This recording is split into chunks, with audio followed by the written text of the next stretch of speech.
Okay, so this video is taking a different turn than expected. So today I'm filming a video, like I said, about happiness and about how to get happy. And honestly, today it feels a little disingenuous because at the time that I planned this video and kind of like wrote out my thoughts, I was feeling a lot more high vibe, if you want to call it, or a lot happier. And then, of course, you know, it seems like coincidence, not a coincidence. Of course, I would wake up today and be feeling like just completely lethargic and not excited about filming at all. So it just feels a little disingenuous to sit here and talk about happiness when I myself am feeling like pretty unhappy. You know, maybe you're feeling this way too. And you know, maybe it puts me in a better frame of mind to film this video. Maybe I can be actually more authentic and feel more for what you're going through. Have you ever just been going about your life and then all of a sudden you realize that you were pretty unhappy? Maybe you were just going about your day and you realized, oh, I haven't been very happy for the last couple hours. Or maybe you've been going about your life and you're like, oh, for the last couple months, I've been really unhappy. I've definitely been going downhill. I think that we've all been in that spot, and I've been in that spot even today. Even today, I've been in that spot where I realized that this morning I wasn't very happy. I have some steps for things that I do when I'm feeling unhappy for a couple hours. I have some steps for things that I do when I've been feeling unhappy for an actual extended amount of time. So I think it's important to give yourself tools,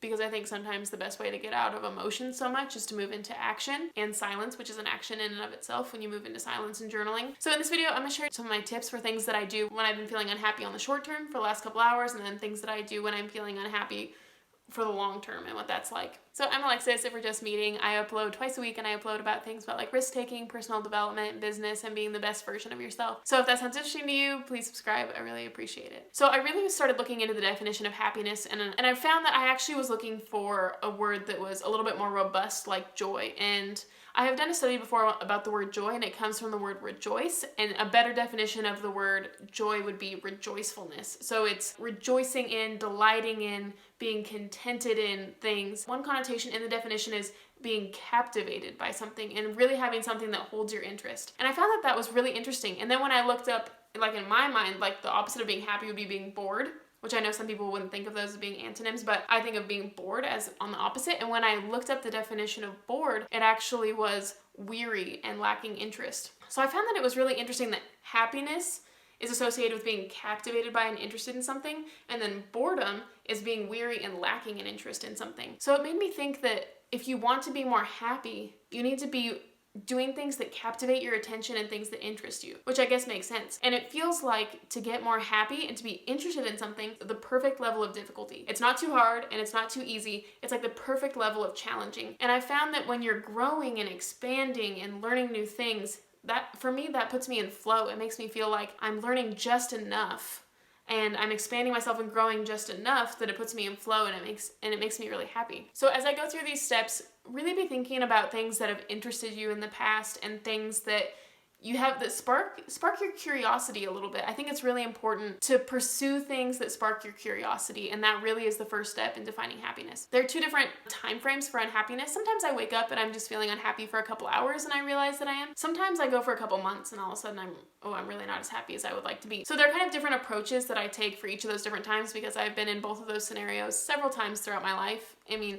even long-term depression. In this video, I'm not going to talk as much about long-term depression, but just a sense of apathy and lethargy that you experience when you're not being the fullest version of yourself. We've all been there at some point or another for different lengths of time. And I think there are different things to be done for the different types of situations. You know, if you're just unhappy for a couple hours and this is just, you're like just kind of in a bad mood, then I think the thing to do is to force yourself to do things that, you know, give you energy and make you happy. I have a video about how I use checklists for creativity, and in that video I talk about one of the checklists I have. When I was depressed, I had this happy points list, and I told myself I had to get 30 points every day, and I gave each action a point value. So like drinking this amount of water gave me 8 points, and dancing gave me this amount of points. I told myself, I just made a list of all the things that made me happy, gave them point values, and then I told myself I had to get to those certain amount of points. And so I think when you're unhappy for a couple hours, I think that's the sort of thing that you have to do. You know, if it's just a short temporary thing, then it's really easy, I think, to get yourself out of those actually. You can just make yourself work out, make yourself dance, do all sorts of different things that would make you happier. And when you wake up in those bad moods, I actually sometimes take it as a sign that what you're doing is worthwhile. That you set something worthwhile in motion, and because you're getting pushback, you know that you're doing something worthwhile and something that's not easy. So I don't know if that perspective shift gives you any more motivation to keep going, but it sometimes gives me more motivation to keep going. And I just tell myself, hey, if I'm feeling really crappy right now and I feel like there's a lot of resistance, then there's a good reason why I might be feeling a lot of resistance. I think a lot of times happiness is just a frame of mind that we can put ourselves in. We can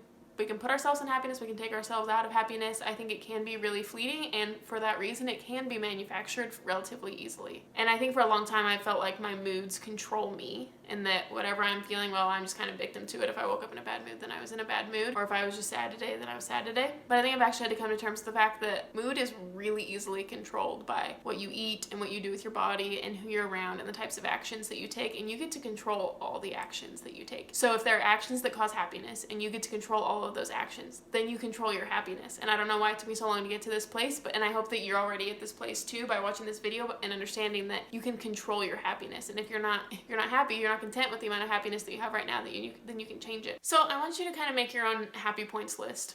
For those times that you're kind of feeling low vibe for a couple hours, I want you to make a happy points list and figure out, what are some things that are fun for me that I could force myself to do for just like 10 minutes that I think might really move me from being low vibe to high vibe. Then you have to look at the type of happiness that's actually going on for a month. Just this boredom, this unfulfillment, this lack of purpose, wandering around in the desert sort of unhappiness. And you're not depressed, but really unchecked, I think it goes in that direction. And so I want to talk about what sorts of things that you can do. Like if you've been feeling bored for several months, then these are the sort of things I think that make you feel better. And so I'd say this comes in two parts. First, just take out what doesn't make you happy. I mean, it's kind of a no-brainer, and put in things that do make you happy. So the first thing I would take out are just things that make you bored, things that don't challenge you. So I think a lot of what happiness is finding things that you're interested in and getting away from things that you're not interested in. It's kind of a weird definition of happiness. I haven't heard people really talk about it this way before, but I would just say to orient your time toward things that fascinate you, and then take your attention away from things that aren't fascinating you anymore. So one of the simplest ways to do this is to plan out your week in advance, because if I don't plan out my week in advance, then you have a lot of holes in your time. You got a lot of holes and you can fill them with whatever. More often than not, I personally will I'll fill it with social media and just like binging YouTube. Like if I don't have anything to do, like if I'm just alone at my house and I don't have anything to do, that's what I fill my time with. That's boring. It's interesting for the moment, but it's not something that long-term fascinates me, and it's not something that brings long-term happiness. So when I'm done with it, I ended up feeling actually more dejected and kind of weary and tired than when I started. So it's really important to actually plan your week in advance and really chock it full of things that fascinate you and fulfill you, so that when you have empty pockets of time, you're not filling it with that. Go to something that long-term fascinates you. So that's one way to kind of take out things that aren't fun to you, because we're kind of unconsciously filling our time with boring things if we're not careful in assigning activities to our time. So I think the biggest thing that you can add into your life that'll make you more happy is actually something that's not tangible. It's not a tangible event or activity that you could do, but adding more vision and fulfillment. I noticed that I start feeling really joyless when I don't have faith or hope in anything. I got through high school and I was excited for graduation date, and then I got into college and I was excited for graduation date, and then I was excited to get a job teaching. It's my first year of teaching. I was really excited. I was really excited to get my first year done and get that under my belt, but then there was nothing really to look forward to, and so then I realized I was starting to get more and more unhappy because I was lacking vision. I was lacking a hope. So I think it's really important to get quiet with yourself and quiet with God, and to realize what do you actually want, and to get a hope and a vision for something, and figure out what is the reason that you're going to be doing something. Not just to attain a goal, but to really realize what the reason that you're doing something is, so that you don't lose hope in it. Because if it's just a metric and it's just a goal that you're reaching, it feels kind of hopeless. But if it feels like there's meaning and there's significance behind what you're doing, and you take the time to get quiet with yourself to find that meaning, then it brings more joy, more fulfillment, and more happiness. And I think one really simple way is just to show more gratitude. When I'm feeling really down like this, I've started playing the song I'm Good by the Mowglis. I think the reason why it's so powerful for me is, one, because it's just really upbeat and it really gets me in a happy frame of mind. But second, it really orients you toward gratitude, because the lyrics are like, I'm good. And so by saying that, you're like, oh, hey, things are good. Actually, nothing really bad is happening to me right now. I think there's something that can feel noble about noticing all the world's problems and being an advocate for social justice. I've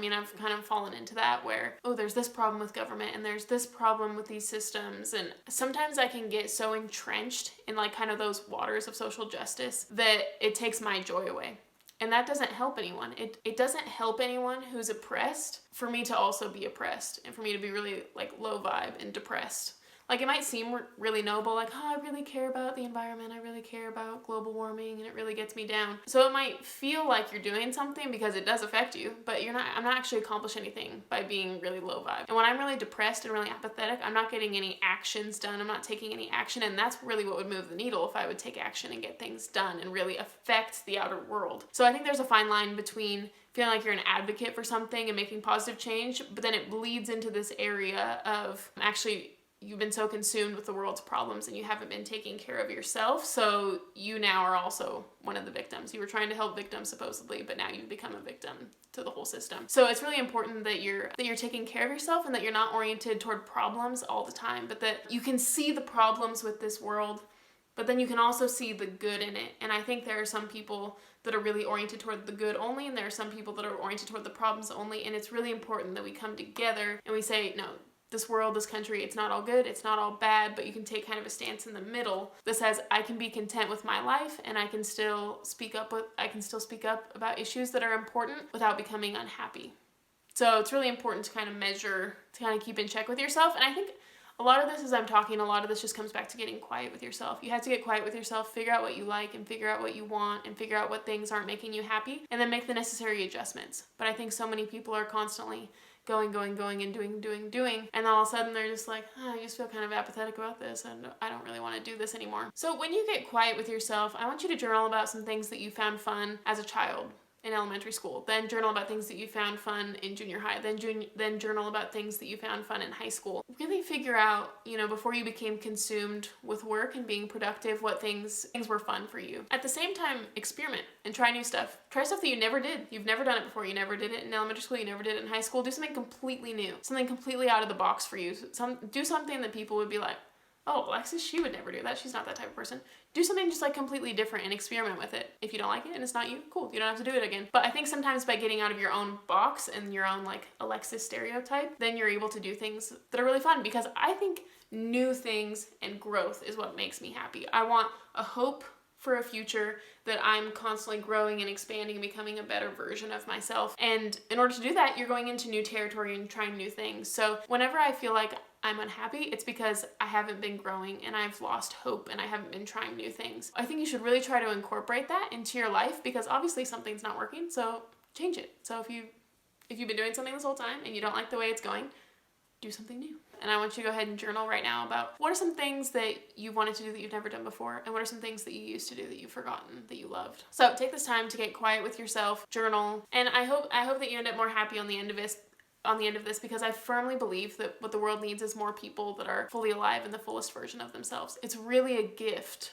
when you are hopeful and you are joyful and you're being the best version of yourself and you're showing up for other people. So really take this time, journal for you, journal for others. I mean, you're doing yourself and others a favor, really, by being the best version of yourself and by growing. So thanks so much for watching. I really appreciate it. If you liked it, give it a like. I really feel like liking videos and subscribing to content that you like is a really easy way to show gratitude, because it's free for you, but then it actually significantly benefits me, and then YouTube shows my content to more places. So it's kind of a cool system where you give something free and then I get real value from it. So I appreciate it. Thanks so much for watching. Like I said, I upload twice a week about risk-taking, business, personal development. I really appreciate you taking the time to do this. And yeah, if you ever need to talk about anything, I'm totally here. If you wanted to Zoom or you wanted to chat, I would totally be down for it.